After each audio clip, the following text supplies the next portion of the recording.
Hi, I'm Dave Hetrick from KRK Systems. The VXT line is for more professional project studio, professional studio, AV, design, and surround mixing.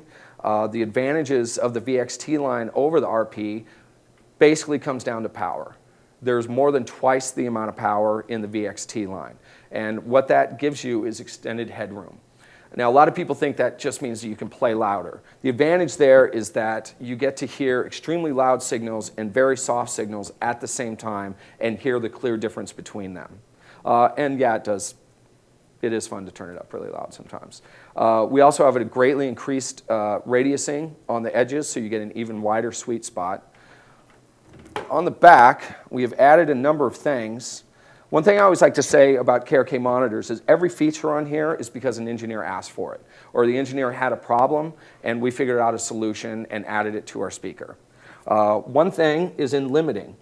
Basically every powered monitor on the planet has a limiter in it, regardless if the manufacturer will admit it or not. They do, just to keep the speaker from blowing up. Now, we as well have limiters in our speaker, but what a lot of engineers ask for is the ability to turn it off. I particularly like this when I'm mixing because sometimes I tend to mix loud and I like to hear the limiting that I'm putting on my signal in my DAW and not hear what the speaker is adding. So we allow you to turn the limiter on or off. So what I do and what a lot of engineers do is turn the limiter on when you're tracking because you never know what's going to happen. A drummer can hit a microphone, the bass player can be drunk and knock over a microphone stand, or my favorite is they'll be plugged in direct and say, is it okay for me to unplug now?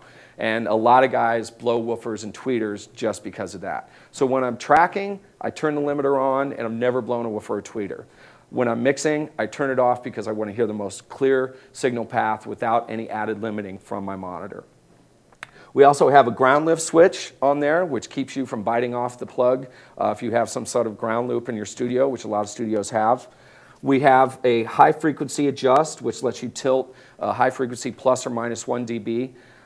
Which allows you to just tune it to your room, basically, and a 3-position roll-off switch for the bottom end, which is a pretty powerful feature. As a lot of you know, if you have a speaker on a table, or if you have it on a stand, or if you have it on a meter bridge, they're going to sound very, very different because of the way that the monitor couples to whatever surface it's on. So you can tune that to whatever surface your speaker is sitting on. We also have an auto mute feature, which I still think is the dumbest feature we've ever had on a monitor, but I lost that argument. Basically what it is if you don't run signal through your speaker for 20 minutes or 40 or whatever, it automatically shuts it off. But you can turn that on or off if you want. So that's the basics of the VXT.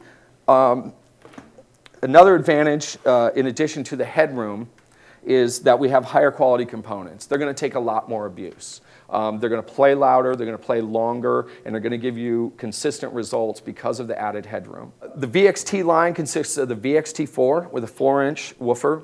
It's a very, very small cabinet, but it's very, very powerful, surprisingly powerful. My personal favorite is the VXT6. We also have a VXT8. Again, one is not better than the other. It's what's suitable for your room and your mixing environment. Are there any questions?